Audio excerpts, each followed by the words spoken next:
안녕하세요. 저는 30대 초반 여자입니다. 남편과 저는 동갑이고 같은 대학에서 캠퍼스 커플이었어요. 20대 초반에 남편과 과팅으로 만나서 8년 연애하고 결혼까지 하게 되었죠. 물론 남편이랑은 오래 만난 것도 있지만 남편도 저도 서로가 첫 연애여서 더 이 사람이랑 결혼하고 싶었던 것도 있었던 것 같아요. 같은 대학에서 계속 연애하면서 한눈을 판 적은 없었던 것 같았고요. 저는 원래부터 빨리 결혼해서 제 가정을 꾸리는 게 꿈이었거든요. 저희 친정 부모님도 대학교 캠퍼스 커플로 만나서 7년 연애하고 저를 가지게 돼서 바로 결혼을 하셨는데 정말 지금도 인꼬부부라는 소리를 들을 정도로 사이가 좋으십니다. 그래서 그런 연애를 했으니 저도 저희 친정 부모님처럼 결혼해서 남편과 행복하게 천년만년 행복하게 살고 싶었죠. 그런데 제 마음을 아는지 모르는지 이 남자가 결혼하자는 말을 안 하길래 대체 언제쯤 하려나 벼르고 있었죠. 그래도 딱 만으로 사귄 지 8년이 되니까 남편이 드디어 정신을 차렸는지 평생 영혼의 단짝인 저랑 결혼을 해야겠다고 하면서 프로포즈를 하더라고요. 제가 너무나 듣고 싶었던 말이어서 바로 프로포즈 받아주고 결혼을 결심했습니다. 저희 남편은 시골 출신이고 집안이 부유하지는 않았지만 공부를 열심히 해서 혼자 서울로 와서 아르바이트 하면서 자기 돈으로 졸업 다 하고 현재는 대기업 취직해서 잘 다니고 있어요. 남편 집안에는 밑으로 남동생이 하나 더 있습니다.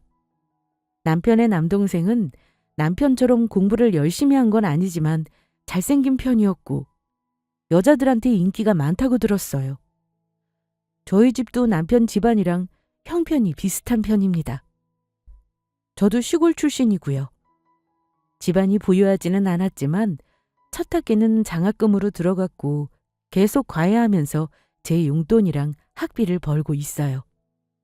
남편과 제가 잘 맞는 건 이런 집안 사정이 같은 점도 있었죠. 남편은 졸업 후 원하던 대기업에 취직했고 저는 스타트업에 들어가서 경력 쌓고 나중에 제 사업을 하려고 했습니다. 저는 어릴 때부터 음식 먹는 걸 좋아했고 요리하는 것도 좋아해서 나중에 꼭 저만의 가게를 차려서 프랜차이즈 사업을 하고 싶었어요.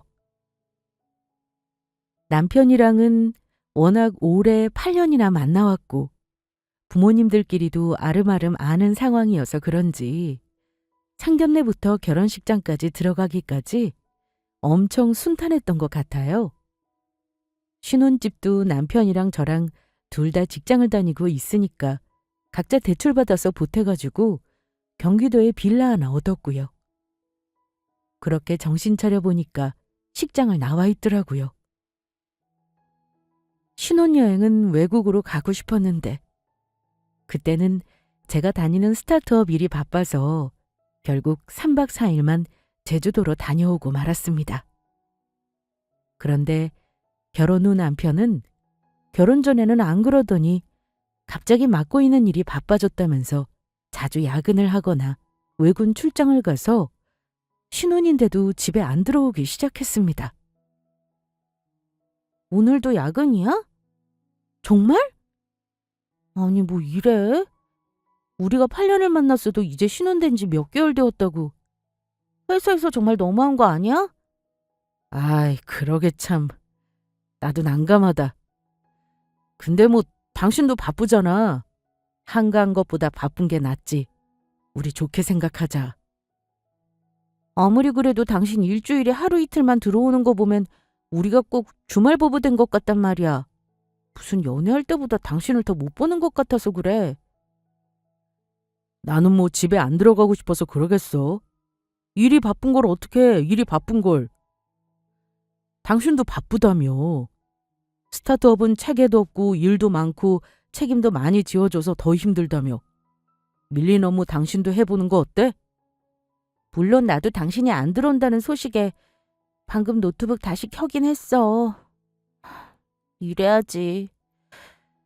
그래, 일이 바쁜 건 좋은 거겠지? 알겠어. 당신도 힘내고 이번 주말은 제발 같이 보낼 수 있으면 좋겠다. 나도 최대한 노력해볼게. 무슨 회사가 주말에도 외근을 시키는지 정말. 그럼 나 다시 들어가 볼게. 당신도 너무 무리하지 말고 나 기다리지 말고 먼저 자. 알겠어. 그럴게. 저녁 꼭 챙겨 먹고 일해? 당신도 맛있는 거 먹고 일해. 그렇게 8년 동안 저만 바라보던 남편이 사실은 굉장히 자유로운 영혼이라는 걸 알게 되기까지는 그렇게 오랜 시간이 걸리지 않았습니다. 저한테는 결혼을 아직 안 한 3살 어린 여동생이 있어요. 친정 여동생은 캠핑, 여행, 낚시 이런 걸 좋아해서 친구들이랑 많이 종종 가고는 하거든요. 친정 여동생이랑은 워낙 어릴 때부터 친해가지고 남들은 많이들 싸운다고 하던데 저희 자매는 거의 안 싸웠던 것 같습니다. 그래서 서로 할 얘기 못할 얘기가 없었고 솔직한 사이였죠. 그런데 결혼 후 갑자기 바빠졌다면서 남편이 그동안 갔다는 외근 출장이 알고 보니까 휴가를 쓰고 멀리 낚시를 다녀온다든가 혼자 여행을 다녀온다든가 하는 거였습니다. 저는 남편도 야근하고 외근하고 출장 간 줄 알고 혼자 집에서 회사 일하면서 고군분투하고 있었죠. 그런데 남편이 그렇게 밖으로 나돌아다니는 걸 저희 친정 여동생한테 딱 걸린 것이었습니다. 이 사실을 알게 된 친정 여동생이 저한테 바로 전화를 해서 귀뜸을 해줬고요. 여행은 어때? 이번에는 어디로 갔다고 했더라? 왜 전화했어? 언니, 지금 통화돼? 나 지금 조금 못 볼 걸 본 것 같은데? 심각한 거야? 산에서 곰이라도 만난 거야? 아니, 무슨 일인데 그래? 왜 이렇게 심각하냐고. 우리 동생답지 않게 말이야? 언니, 나 지금 심각하다니까? 나 장난치는 거 아니야. 있잖아. 내가 지금 친구들이랑 여기 여수와 있잖아. 그런데 형부가 여기 있어. 형부 오늘 주말인데 외근이나 출장 온 것도 아닐 거고. 뭐라고? 여수? 나한테는 부산이라고 했는데 말도 안 돼. 정말 네 형부 맞아? 아우, 언니도. 당연히 형부 맞으니까 내가 전화한 거 아니겠어. 지금 심지어 혼자 있는 것도 아니란 말이야. 뭐? 그게 정말이야? 이 사람이 진짜. 알겠어. 여수에서 뭐하고 있디? 네 형부. 나 진짜 아직 안 믿겨. 저는 친정 여동생에게 남편의 이야기를 듣고 당장 남편에게 전화를 해서 당신 여수에 있는 거 다 안다고 다그쳤습니다. 그리고는 당장 남편에게 집으로 오라고 했죠. 남편이 오기까지 얼마나 많은 생각과 감정이 오고 갔는지 모릅니다. 남편이 KTX를 타고 금방 올라와서는 경기도에 있는 저희 집까지 쏜살같이 달려왔어요. 저는 남편이 오자마자 사실대로 얘기하라고 소리를 질렀죠. 당신, 지금까지 여수에서 뭐하고 있었던 거야? 나한테는 부산 출장이라며. 출장이면 이렇게 올라올 수도 없었겠지. 바른 대로 말하는 게 좋을 거야? 내 동생이 형부가 왜 여수에 있냐면서 전화로 알려줘서 안 거니까. 당신을 이미 본 거라고. 알겠어? 아니, 나는 솔직히 당신이 결혼 초부터 계속 너무 바빴잖아. 아무리 스타트업이라고 해도 계속 밥 먹듯이 야근하고 그래서 나도 야근을 하기 시작한 거였어. 처음엔 그렇게 시작했는데 예전처럼 당신이랑 여행도 못 가니까 점점 지치더라. 그래서 나 혼자라도 조금씩 바다나 산들 이런 것들을 보고 와야 속이 풀리는 것 같더라고. 속여서 미안해. 그게 변명이 된다고 생각해? 어떻게 나한테 그럴 수가 있어? 나도 답답해서 그랬어. 처음부터 이럴 생각은 아니었다니까? 한 번, 두 번 가다 보니까 이제 편하고 좋아지더라고. 그래서 그게 이렇게 계속 된 거야. 정말이야. 미안해. 남편이 저 몰래 혼자 훌쩍 여행 떠나는 걸 지금까지 즐겨왔다고 이실직고를 하기 시작했습니다. 결혼 직후 저희는 신혼여행도 제주도로 갈 만큼 스타트업에 다니는 제가 일정이 안 맞아서 3박 4일로 다녀왔거든요. 그런데 그 이후로 저는 서비스 오픈 준비 때문에 한 2주간만 바빴어요. 오히려 그 다음부터는 남편이 더 야근이 많아졌다고 하고 바쁜 척을 했었던 거였습니다. 저는 그것도 모르고 남편이 계속 바빠져서 걱정만 했었죠. 저는 8년 동안 봐왔던 남편이 맞나, 내가 알던 남편이 정말 맞나 싶은 생각까지 들더라고요. 그렇게 생각보다 자유로운 영혼을 가진 남편에게 어이가 없었죠. 그래서 남편에게 여행을 가고 싶으면 차라리 가고 싶다고 말을 하지, 저 모르게 이렇게 속이고 가는 건 아니라고 따끔하게 말하고 그냥 말았습니다. 그랬더니 남편도 그제야 자기도 힘들어서 그랬다고 미안해 하더라고요. 그렇게 그때는 남편이 저 모르게 야근, 외근, 출장 간 게 사실은 혼자 여행, 낚시, 캠핑에 간 것이라는 걸 넘어갔습니다. 그런데 그 와중에 시어머니는 서방님이 한의사 동서와 정말로 결혼을 하게 되자 평범한 회사를 다니는 저와 한의사 동서를 틈만 나면 비교해서 자랑하고 다니기 시작했어요. 원래 8년 동안 봐왔던 시어머니는 그런 분이 아니었는데 유독 한의사 동서 얘기를 시도 때도 없이 하시면서 저를 무시하려고 하시더라고요. 저는 갑자기 변한 시어머니가 이해가 안 되긴 했지만 또 한편으로는 부족한 서방님을 한의사 동서랑 결혼시키느라 가랑이가 찢어지도록 대출을 받았으니 그럴 수도 있나 그런 생각이었어요. 어머님, 저 왔어요. 오랜만에 왔죠? 요즘 남편도 그렇고 저도 그렇고 회사 일이 영 바빠서 그랬어요. 대신 어머님 좋아하시는 과일 사왔어요. 너는 뭐가 바쁘다고 얼굴을 이렇게 늦게 비추냐? 한의사인 둘째 며느리도 와 있는데 빨리 안 들어와? 네, 죄송해요. 오는 길에 차도 막히고 해서 그만. 얼른 음식 준비할게요. 늦어서 죄송해요. 하여간 평범한 회사 다니는 것이 오히려 더 생색이라니까. 누구는 일 안 하나. 빨리빨리 해라. 그렇게 굶떠가지고 어느 세월에 우리 가족 다 먹을 수 있겠냐? 네. 죄송해요. 얼른 음식 시작할게요. 대놓고 온 가족들 앞에서 저를 핀잔을 주시지를 않나. 동서가 옆에 있어도 음식하는 건 제 몫이었죠. 하긴 서방님이 한의사 동서랑 결혼한 것 자체가 기적이어서 시어머니가 한의사인 동서한테 잘할 수밖에 없는 건 알고 있습니다. 그래서 저는 그런 비교질에 신경 쓰고 살면 저만 피곤하고 스트레스 받으니까 시어머니가 그러실 때마다 그냥 동서가 없을 때라고 생각하고 나름대로 무시해왔어요. 하지만 시어머니가 갈수록 해도 점점 너무하게 변하시니까 나중에는 도저히 못 견디겠더라고요. 사실 서방님은 레스토랑 아르바이트생인데 한의사인 동서가 식당에 와서 단체 회식을 하는 걸 보고 직업을 알았던 것이었습니다. 그래서 한의사인 동서가 레스토랑에 2번 방문하자 자신을 식당 매니저라고 하면서 동서한테 작업을 걸었던 것이었죠. 그런데 한의사 동서가 얼굴 잘생긴 거에 약했는지 그 작업이 성공했더라고요. 그래서 둘이 연애하고 바로 결혼까지 하려니까 당연히 한의사 동서네 집안에서 반대를 했습니다.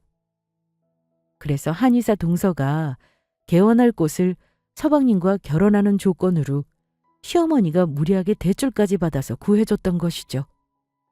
그렇게 개원까지 시켜주고서도 시어머니는 동서에게 쩔쩔매는 수준이었습니다.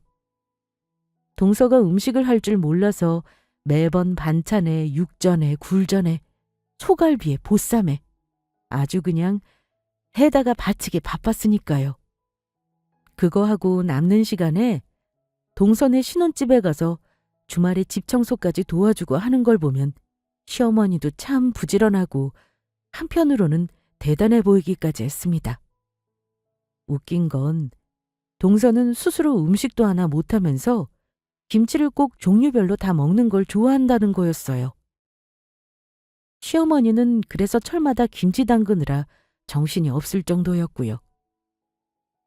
제가 회사 일로 바빠지기 전에는 저한테 같이 하자고 그러기에 바로 제가 딱 잘라 그건 못하겠다고 거절했습니다. 그랬더니 시어머니는 그때부터 더 악랄하게 괴롭혔어요. 저는 이게 다 한의사 동서 때문에 저한테 무시하고 비교주라고 시짜지를 하시는 건 줄 알았는데 나중에 알고 보니까 그게 다가 아니었더라고요. 제가 스타트업에서 너무 열심히 일했는지 몸이 아프기 시작해서 병원을 가게 되었습니다. 그런데 병원에서는 저한테 입원해서 딱 2주만이라도 치료를 받으면 좋겠다고 하더라고요. 그래도 저는 입원보다는 빨리 나아서 다시 일하려고 했는데 남편이 입원을 하라고 하는 겁니다. 걱정된다는 남편의 말에 그럼 아예 치료를 받고 정상적인 컨디션으로 다시 일해야 하나 하면서 병원에 입원하려고 짐을 챙기고 있었습니다. 그런데 시어머니가 저희 신혼집에 또 오셔가지고 시끄럽게 현관벨을 계속 누르시더라고요. 저는 시어머니가 또 저한테 무슨 시짜짓을 하시려나 하면서 문을 열어드렸습니다. 그랬더니 시어머니가 배추를 한가득 가지고 오신 걸 발견하고 말았죠. 어머님, 이게 대체 무슨... 저 병원에 입원하려던 참이었어요. 그래, 알고 있다. 우리 아들이 그러더구나. 너 곧 입원한다고. 어차피 입원하고 나면 2주간 아주 푹 쉴 텐데 입원 전에 김장은 해놓고 가라. 너 입원하기 전에 금방 끝낼 수 있지? 내가 그래서 일부러 배추까지 절여왔다. 다 해놔라. 네? 그게 무슨... 저는 김장 안 한다고 분명히 말씀드렸잖아요. 저희 집에서도 김장 안 하고 사 먹어요. 8년 동안 제가 남편이랑 연애할 때는 김장 안 시키겠다고 하셨으면서 어머님이 이러시는 것도 정말 동서 때문인가요? 그때는 상황이 달랐잖니. 우리 한의사 새아가가 좋아하는 김치랑 백김치랑 오이소박이까지 전부 다 해놓고 입원해라. 안 하고 가기만 해. 그러면서 시어머니가 그동안 안 시켰던 며느리 노릇 제대로 하고 입원하라면서 저를 구박하기 시작한 거였습니다. 그러면서 한술 더 떠 진짜 아파서 입원해서 빨리 치료받고 나으려는 저에게 꾀병 아니냐는 말까지 하셨죠. 저 오늘 입원이라니까요? 이건 제가 할 일이 아닌 것 같네요. 이렇게 변한 어머님 보니까 정말 신기하고 놀랍고 그러네요. 저한테 이러시면 안 되는 거 아닌가요? 어머님 정말 양심이 있으시면 무슨 양심을 찾냐? 너는 남들 똑같이 하는 출퇴근하면서 무슨 병이 났냐? 말이 되냐? 솔직히 꾀병 아니냐? 어차피 김장하는데 하루 안 걸린다. 꼭 이거 다 담근 다음 내일 입원해라. 알겠지? 저는 막무가내로 어머니가 김장을 하고 가라고 입원을 앞둔 저한테 와서 시짜짓을 하는 걸 보니 꼭지가 돌아서 도저히 안 되겠다고 생각했죠. 이 김장을 제가 어디 하나 봐라 하고 일단은 시어머니를 저희 집에서 내보냈습니다. 일단 알겠어요. 어머님 우선 나가주세요. 이번엔 제가 내일 하던지 할게요. 그래, 다 해놓고 가라. 그럼 난 이만 가보마. 시어머니는 제가 입원하기 전에 김장을 순순히 하고 갈 거라고 생각했는지 제가 알겠다고 하니까 바로 나가시더라고요. 당연히 저는 김장을 안 했고 시어머니가 나가자마자 남편한테 전화를 걸었습니다. 남편한테 김장시키려고 했는데 남편은 제 전화를 받지 않더라고요. 통화 중이라고 뜨는데 제가 문자로 보면 연락 달라고 남겼죠. 그리고 저는 화가 나서 시어머니가 가져온 배추들을 집에 그대로 놔두고 친정으로 가는 길에 놀라운 걸 엿듣고 말았습니다. 시어머니가 택시를 잡으려고 저희 집 빌라 앞에서 기다리면서 누군가랑 통화를 하고 있었어요. 그래서 가까이 다가가서 엿듣게 되었죠. 그런데 통화 내용을 듣고 저는 그대로 굳어버릴 수밖에 없었습니다. 아들, 네가 시키는 대로 하고 나오는 길이다. 이렇게 하면 이혼하자고 했을 때 순순히 이혼할 거다. 잘하셨어요, 엄마. 재수 씨 개혼할 때 대출받아서 쓴 돈 제 애인이 다 처리해준다고 하니까요. 이혼만 잘할 수 있게 엄마가 잘 괴롭혀주세요. 당연하지. 어떻게 그렇게 돈 많은 애인이 생겼냐 그래? 이 엄마는 아주 그냥 그 빚 청산할 생각에 요즘 너무 기분이 좋다. 상간녀 소송만 안 당하게 내가 무조건 도와줄 거다. 내가 아주 그냥 계속 김장하라고 괴롭히고 한의사 세아가랑 비교질하고 그런 게 벌써 몇 달인데 지도 사람이니까 이만하면 이혼하자고 하겠지. 그러니까요. 마침 동서가 한의사여서 아마 와이프도 엄마가 일부러 괴롭히는 거 눈치 못 챘을 거예요. 아주 잘하고 계세요. 조금만 더 와이프가 떨어져 나갈 때까지만 잘 좀 해주세요. 그럼 나한테 잘만 맡겨주렴. 부자 며느리를 드리려면 이 정도는 해야지. 그렇고 말고. 걱정 마라. 어어, 택시 왔다. 그럼 끊는다. 저는 그 통화를 듣고 비로소 알 수 있었습니다. 남편이 만나는 상간녀가 부자라는 것을요. 심지어 한의사 동서에게 무리하게 개원해 주려고 대출받은 돈을 한 방에 해결해 줄 수 있는 그런 사람이라는 걸요. 그래서 시어머니가 눈이 뒤집혀가지고 8년 동안 남편과 한결같이 만나온 저를 이렇게 한순간에 버리려고 구박하고 김장하라고 하고 동서랑 비교질하고 무시하고 했던 것이었죠. 하지만 사실 저는 친정 여동생이 이미 말해줘서 남편에게 상간녀가 있다는 걸 이미 알고 있었습니다. 친정 여동생이 친구들이랑 여수로 여행을 갔던 날 하필 그 옆에 남편이 상간녀와 함께 있었던 것이었죠.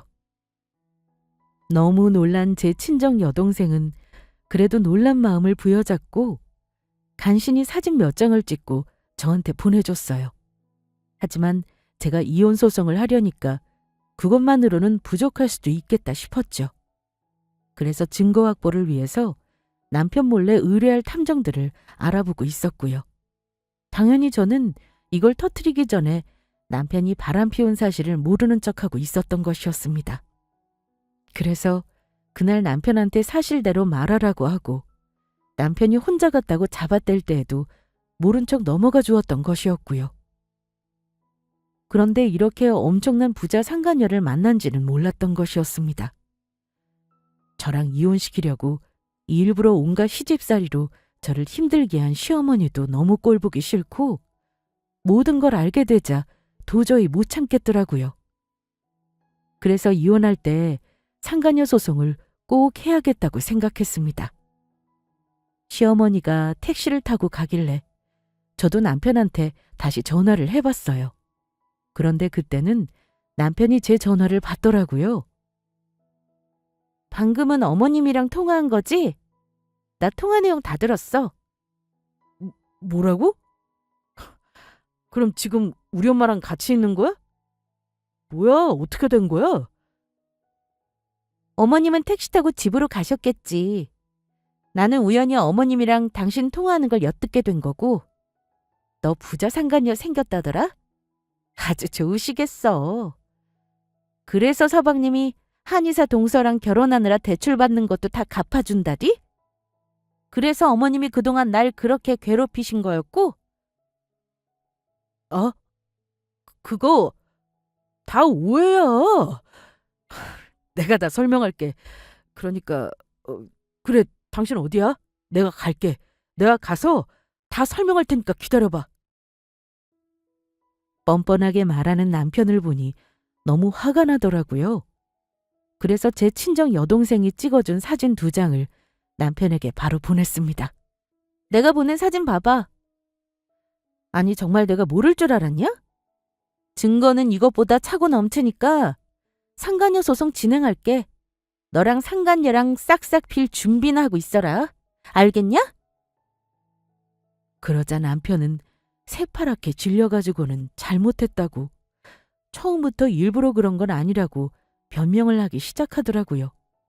그러면서 사실 자기도 새로운 사랑이 그리웠다고 했습니다. 저랑 8년을 만나고 의무감에 결혼을 하자고는 했는데 막상 결혼하고 나니까 더 답답해서 자꾸 밖으로 나돌았다는 겁니다. 그러다가 부자 상간녀를 만났고 이 사람이면 자기가 지질이 궁상으로 살아온 환경을 싹 다 바꿔줄 수 있고 대출이란 대출은 전부 해결해준다고 하니까 혹했다고 하더라고요. 정말 그런 말 같지도 않은 변명을 늘어놓는 남편을 보니 도저히 안 되겠어서 이혼하자고 선언해버렸습니다. 야, 됐고! 부자 상간녀 만났다고 했지? 그래. 그러면 위자료나 단단히 준비해놔라. 바로 이혼하자. 더 이상 어머님한테 김장인이 뭐니 동서랑 비교질하는 거 들으며 살 필요도 이유도 없으니까 내 인생에서 꺼져. 나야말로 땡큐지. 그래, 이렇게 된 마당에 다 까놓고 말할게. 너만 없어져주면 우리 가족 완전 살판 날 거야. 우리 동생은 어차피 한의사 재수씨 있으니까 문제없고 대신 개혼할 때 우리 엄마 앞으로 진 빚도 다 해결되지. 내가 너랑 살려고 대출받은 신혼집 대출도 해결되지. 안 그래? 그 신혼집 너 가져라. 그거만 되냐? 그럼 내 대출까지 다 갚아라. 그 집 내가 온전히 다 가지는 걸로 해. 명의도 내 거로 바꾸고. 그러면 위자료로 받아줄게. 이 더러운 것들. 그래, 부자 상간녀 만나서 팔자 한번 세게 고쳐보려나 본데 어디 한번 그렇게 살아봐라. 잘 살아지나. 그래. 그 정도는 껌값이지. 우리 애인이 그 정도는 문제도 아니라고 할 테니까. 너도 운 좋은 줄 알아. 이렇게 부자 애인 만드는 게 쉬운 줄 알아? 내가 널 만난 8년이 아까워서 진짜... 널 만나서 내 인생이 더럽게 꼬였고 끔찍했고 이제는 다시 보지 말자. 영영 안녕이다. 꺼져라. 알겠어, 알겠다고. 나도 8년 만난 너한테 할 짓은 아니라고 생각했어. 그런데 내 애인이 너무 엄청난 부자인 걸 어떻게 하냐? 야, 그 입 다물어. 애인 부자인 거 동네방네 소문내려고 그러냐? 위자료로 지금 우리 집 4명이로 똑바로 안 챙겨주면 바로 니네 회사에 불륜 사진이랑 통화 녹음본까지 싹 다 뿌릴 거니까 각오해라. 통화 녹음본은 사실 없었지만 남편한테 사진 2장 가지고는 안 될 것 같아서 있는 것처럼 협박했습니다. 그러니까 남편은 회사만은 절대 안 된다고 난리를 치더라고요. 회사 협력사 사장 딸이랑 만나고 있던 거라서 회사에 알려지면 상간녀도 큰일 날 상황이기는 했더라고요. 저는 남편에게 자칫하면 남편과 부자 상간녀를 함께 한 방에 날려버릴 수도 있다면서 좋은 말로 할 때 위자료로 빨리 저희 신혼집을 제 명의로 처리하라고 했습니다. 그랬더니 남편은 싹싹 빌면서 제발 회사에는 알리지 말아달라고 하더라고요.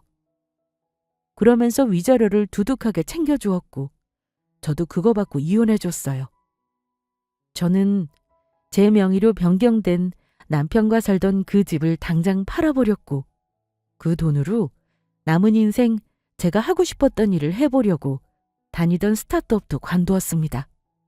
물론 상간녀 소송은 당연히 진행했고요. 부자 상간녀라서 그런지 쿨하게 인정하고 저도 배상받았습니다. 그런데 남편은 제가 스타트업 그만두고 상간녀 소송도 이기고 위자료 받아서 이제 무슨 일을 하는지 저한테는 전혀 관심이 하나도 없는 것 같더라고요. 부자 상간녀랑 잘 먹고 잘 사느라 바빴던 건지. 하긴 이제 저도 저랑 상관없는 사람이라고 생각해서 영 끊고 제 인생에만 집중하면서 살았습니다. 그런데 이혼하고 1년 후 고급 식당에서 제가 테이블을 정리하는 모습을 우연히 전 시어머니가 보게 되었습니다. 아이고, 팔짝 꼬여서 어떻게 한다냐. 그러니까 우리 아들이 바람은 폈어도 참고 살았으면 이 꼴은 면했지. 어쩐지 누군가 했더니 어머님이었네요. 전 남편이랑 상간이랑 지금도 잘 사나 보죠? 그런데 이건 몰랐겠죠? 아유, 이런 데서 서빙하면 많이 받냐? 그래도 위자료 넉넉히 받았다더니 다 날리고 여기서 이러고 있는 거야? 치질이 궁상이네, 궁상이야. 손님으로 온 전 시어머니가 테이블을 정리하던 저를 보고 비웃기 시작했죠. 그러자 옆에 있던 직원이 저한테 한 말로 전 시어머니는 그 자리에서 굳어버리고 말았죠. 대표님, 이런 건 저희가 할게요. 이제 가서 그만 좀 쉬세요. 매장이 여기만 있는 것도 아니잖아요. 하던 것만 마저 하고 다음 매장으로 넘어갈게요. 고마워요, 매니저님. 대표님께서 이렇게 격없이 저희랑 같은 일을 해주시니까 저희도 보고 배우는 게 많습니다. 감사해요, 대표님. 그럼 저는 저쪽 테이블을 정리하고 오겠습니다. 감사해요. 네, 그러세요. 그 말을 듣고 전 시어머니 얼굴이 하얗게 질려서 나자빠지는데 아주 웃겨서 죽는 줄 알았습니다. 제가 하는 식당이 대박이 나서 고급 한정식집을 차렸거든요. 그리고 체인점 사업까지 시작했고요. 제가 고급 한정식집 대표라고 하니까 깜짝 놀란 전 시어머니가 저에게 이렇게 되물었습니다. 방금 저 말이 진짜냐? 네가 여기 사장이야? 정말 그래? 아니, 위자료 받은 걸로 조그만한 구멍가게나 하나 차리면 다행이었을 텐데 어떻게 이런 큰 고급 한정식당을... 말도 안 돼. 제가 어떻게 성공했는지도 다 말씀드려야 하나요? 인터넷에 검색해보세요. 저는 바빠서 이만. 인터넷에 찾아보라는 거 보니까 진짠가 보구나. 세상에, 완전 횡재였네. 어떻게 이런 일이... 이제 다시 볼 일은 없었으면 하네요. 어떻게 제 식당에서 딱 마주쳤는지는 모르겠지만 저는 예전에 제가 아니니까 이제 아는 척도 그만하시고요. 그럼 이만, 저는 바빠서. 저는 전 남편과 이혼한 후 다니던 스타트업을 퇴사하고 저만의 가게를 차리는 큰 도전을 하게 되었습니다. 전 남편한테 이혼한 대가로 받은 신혼집 팔아서 받은 돈이랑 상가녀 소송에서 이겨서 배상받은 걸로 작은 가게를 하나 얻었어요. 물론 새로운 도전을 막상 하려고 하니까 겁이 안 난 건 아니었습니다. 하지만 원래 제 목표대로 더 늦기 전에 도전해보고 싶었어요. 스타트업을 경험해보고 나니까 꼭 회사를 차리는 게 방법은 아니더라고요. 그래서 작게 테스트로 차려보고 잘 되면 점차 키워가는 걸로 계획을 수정하게 되었죠. 그렇게 전 남편과 이혼한 돈으로 조그맣게 한식집을 차렸습니다. 제가 좋아하는 음식이 양식, 분식보다도 무조건 한식이었거든요. 그리고 한국을 알리고 싶은 그런 마음도 늘 있었고요. 우리나라 음식은 정말 세계적이고 어떤 나라 음식들과 비교해도 손색이 없을 정도로 맛있다는 자부심이 있었거든요. 그래서 한식집을 차리게 되었습니다. 그런데 가게 운영이 저의 천직이었던 건지 회사를 다닐 때보다 3배는 더 벌게 된 것이죠. 회사 다닐 때보다 성과가 좋으니 저의 한식집 가게에 대한 자부심도 나날이 높아져 갔어요. 당연히 처음에는 가게 운영이 이것저것 신경 쓸 것도 많고 그래서 힘들고 어려웠지만 단골들이 늘어나면서 점점 웨이팅이 생기기 시작하니까 이 일이 참 재밌고 적성에 맞는다는 걸 깨달았습니다. 도전하지 않았다면 여태껏 모르고 그냥 회사나 다니는 직장인으로 살았겠죠. 그렇게 저의 한식집 가게는 운이 좋게도 사람들이 소위 말하는 대박이 났어요. 그래서 가게를 확장 이전할 정도가 되었죠. 그래서 저는 이 대박을 놓치지 않고 가게를 확장했습니다. 완전 고급화 전략을 써서 다시 가게를 전면 수정했고 본점이 유명해져서 확장한 거지만 고급화한 저희 한식집은 사람들 입소문을 타고 빠르게 유명해졌어요. 최근에 그래서 프랜차이즈 제안까지 받게 되었고 경기도에만 매장이 3개, 서울에 5개 이렇게 운영하고 있었거든요. 점차 인천, 대전, 부산, 울산, 청주, 광주 쪽에도 점주들을 모집할 계획이었습니다. 그래서 바쁜 시기가 맞긴 했어요. 하지만 저는 그렇다고 해서 매장에 소홀하기 시작하면 끝이라는 생각으로 늘 제가 방문하면 직원들이 못 알아보게 평범한 차림으로 가서 홀에 있는 테이블들을 정리하고 직원들과 늘 수평적으로 일해왔고요. 그런데 하필 그날 제가 테이블을 정리하고 있는데 전 시어머니가 손님으로 왔던 것이었습니다. 인터넷에 식당 이름만 검색해도 제 이름이 나오는데 전 시어머니는 제가 이렇게 성공한 것을 알고 얼마나 배가 아팠을까요? 제가 이렇게 고급 한식당 대표인 줄도 모르고 직원들 앞에서 비웃다가 개망신 당했으니 다시는 볼 일 없을 거라고 생각하고 있었습니다. 그런데 얼마 후 전 남편이 찾아온 거 있죠? 정말 어이가 없어서 면상을 보자마자 주먹을 날릴까 하다가 간신히 참았어요. 바람 펴서 이혼한 주제에 뻔뻔하게 낯짝을 잘 만들고 다니더라고요. 소식 들었어. 우리 엄마가 너네 가게 우연히 방문했다고. 이렇게 성공했으면서 왜 나한테 진작 연락하지 않았어? 나 안 궁금했어? 진짜 웃기는 놈이네. 미쳤냐? 내가 네 소식을 뭐하러 궁금해하겠냐? 머리에 혹시 총 맞았냐? 내 가게에서 행패 부리지 말고 당장 나가. 경찰에 신고해서 너 끌고 나가게 하기 전에. 네가 나한테 감정 안 좋은 거 충분히 이해해. 나였어도 그럴 거야. 하지만 당신도 알잖아. 우리 집에 대출 빚이 어마어마했던 거. 재수 씨 한의원 망해서 아무리 돈으로 발라도 안 되더라고. 그래서 내 애인이 우리 집 대출 갚아주는 거 이제 그만하겠다고 하잖아. 밑 빠진 독에 물 붓기라면서. 당신한테 준 우리 신혼집이랑 상간녀 소송에서 져서 준 돈, 그리고 우리 엄마가 재수 씨한테 개원해 주느라 든 돈은 어떻게든 해결이 되었는데 그 다음에는 돈 나올 구멍이 없더라고. 야, 그 정도로 받아쳐먹었으면 됐지 뭘 더 해달라고 했길래 그 부자 상간녀가 너를 손절치냐? 욕심이 너무 과했던 걸 아직도 모르는 거냐? 진짜 그렇게 염치가 없어서 어떻게 살래? 나 그래서 그 여자랑 깔끔히 정리했어. 이제 나한테는 당신뿐이야.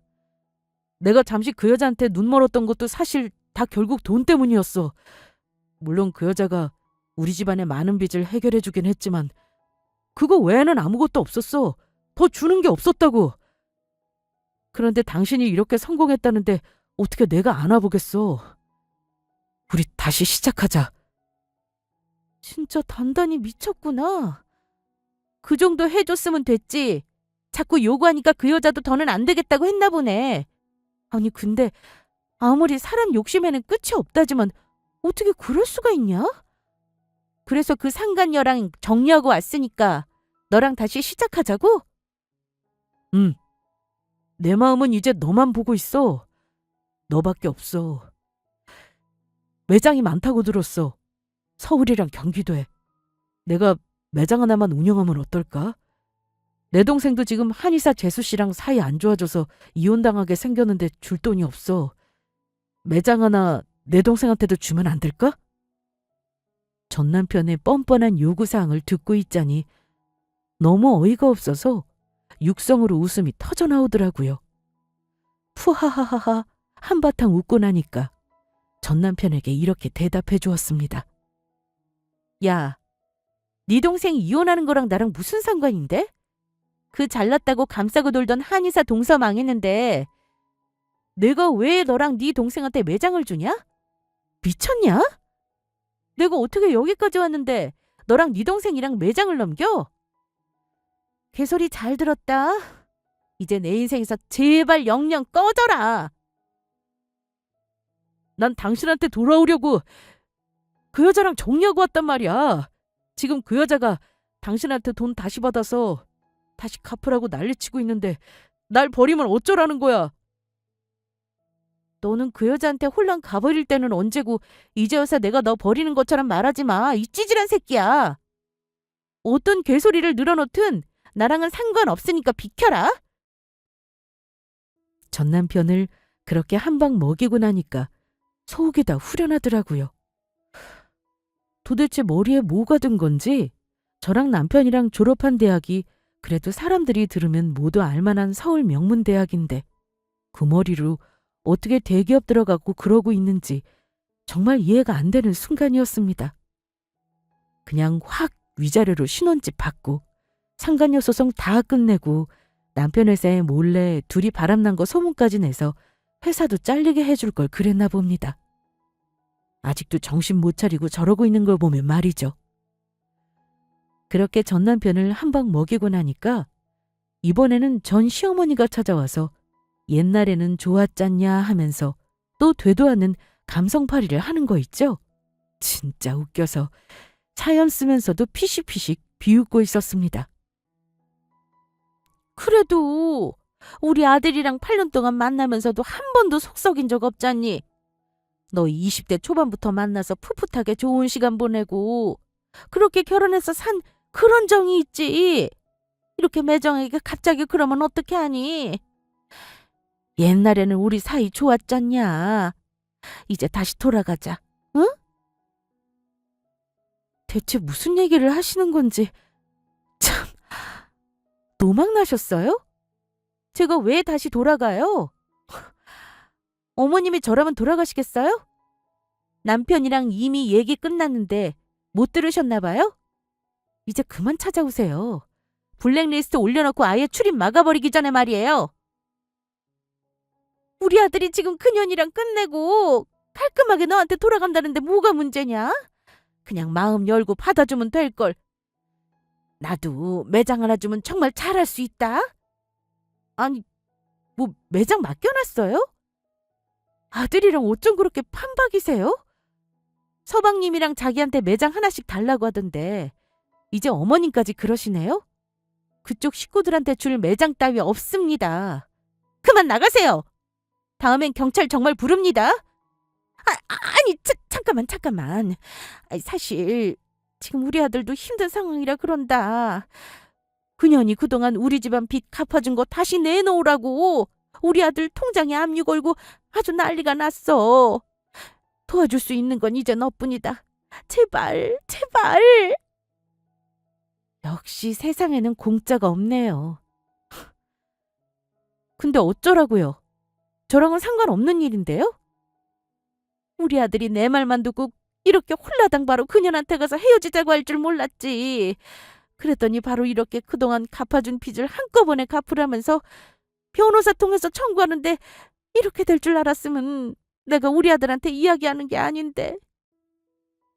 어머님이 아들한테 얘기하고 저랑 다시 합치려고 엄한 욕심 부려서 그런 거겠죠. 아니, 왜 떡 줄 사람은 생각도 안 하고 있는데 혼자서들 김칫국을 원샷하셨어요? 근데 제가 알 바가 아니잖아요. 저 바쁘니까 그만 가주실래요? 자꾸 이러시면 영업방해로 신고할게요. 내가 그동안 너 괴롭힌 거 다 미안하다. 그러니까 이번 한 번만 우리 아들이랑 좋았던 시절 생각해서라도 다시 둘이 재혼해주면 안 되겠니? 내가 이렇게 빌게 무릎이라도 꿇을까? 여기요, 매니저님. 여기 진상 손님 있으니까 블랙리스트에 올리고 다시는 못 오게 해주시고요. 경찰 부르셔도 됩니다. 그럼 수고하세요. 안 돼. 내가 잘못했다니까. 내 말 좀 듣고 가라. 응? 부탁이다. 제발. 저는 전 시어머니가 자꾸 저를 잡고 늘어지길래 무릎 꿇기 전에 매니저 통해서 블랙리스트에 올리고 내쫓아버렸습니다. 전 남편한테 제가 얼마나 쉬워 보였던 건지 어떻게 한번 바람펴서 이혼해놓고 저한테 또 같이 살자고 하는지 정말 웃기더라고요. 전 남편이 그 상간녀랑 바로 헤어지고 이렇게 될 줄은 저도 꿈에도 몰랐습니다. 둘이 헤어지든 말든 빚을 갚네 마네 청구하네 마네 하는 것도 저랑은 상관이 없고요. 저는 어차피 남편이랑 이혼하면서 위자료로 받은 신혼집이랑 부자 상간녀한테 상간녀 소송으로 이겨서 받은 배상금은 이미 다 썼으니까요. 저희 고급 한정식집 여기까지 올 수 있었던 사업 자금으로 말이죠. 전 남편은 대기업 다니고 있어도 그 부자 상간녀랑 결국 소문이 나서 안 그래도 힘들었었는데 헤어지고 그동안 부자 상간녀가 갚아줬던 돈을 한 번에 잡히게 생겼으니 결국 상황이 이렇게 되자 파산을 했다고 하더라고요. 심지어 서방님은 결국 이혼을 당했는데 한의사 동서한테 위자료를 줘야 되는 상황이라고 들었습니다. 서방님이 하긴 뭐 직업도 변변치 않고 한의사 동서한테 개원할 때 돈 대출받아서 해준 것도 이미 망해서 받을 길이 없었으니까요. 한의사 동서는 서방님이 경제 능력이 부족한 걸 핑계로 이혼 소송에서 승소했더라고요. 시댁 식구들이 차례로 망하는 꼴들을 보니 정말 통쾌했습니다. 제가 굳이 손대지 않아도 알아서 망해주니까 이런 게 바로 인과응보인가? 자기 업보 자기가 쌓은 만큼 받는구나 싶었죠. 이제 저는 전 남편, 전 시어머니, 전 서방님 신경 끄고 전국에 저의 이름을 건 프랜차이즈를 더 늘리려고 또 당분간 바빠지겠죠. 그때 만약 전 남편이 바람이 나서 부자 상간녀를 만나 전 시어머니가 저를 괴롭히지 않았다면, 그랬다면 제가 이러고 있을까요? 정말 인생은 알다가도 모르겠습니다. 지금 돌이켜보면 오히려 그런 바람둥이 전 남편을 끊어낼 수 있게 해준 그 상간녀한테 고마운 마음까지 들곤 한답니다. 부자 상간녀가 그때는 너무 미웠고 전 남편도 전 시어머니도 다 끝장내버리고 싶었는데 지금은 오히려 제가 제 일에 집중하고 악착같이 열심히 해서 지금의 성공을 있게 해준 밑거름들인가 싶네요. 제가 손가락 하나 까딱하지 않아도 알아서 잘들 망해주고 망한 소식을 또 모를까봐 찾아와서 이렇게 전해주고 아주 인생 재밌습니다. 저는 프랜차이즈 전국에 늘려놓고 나면 그동안 모시고 열심히 제 한정식집을 알리는 데에만 달려왔던 세월들을 잠시 내려놓고 저희 친정 부모님이랑 여동생이랑 다 같이 함께 어디 여행이라도 다녀오려고 합니다. 저 충분히 그래도 되겠죠? 지금까지 제 긴 이야기를 끝까지 들어주셔서 감사합니다. 여러분들은 저처럼 배신당할 일, 아플 일 없으셨으면 좋겠습니다. 늘 건강하고 행복하세요. 감사합니다.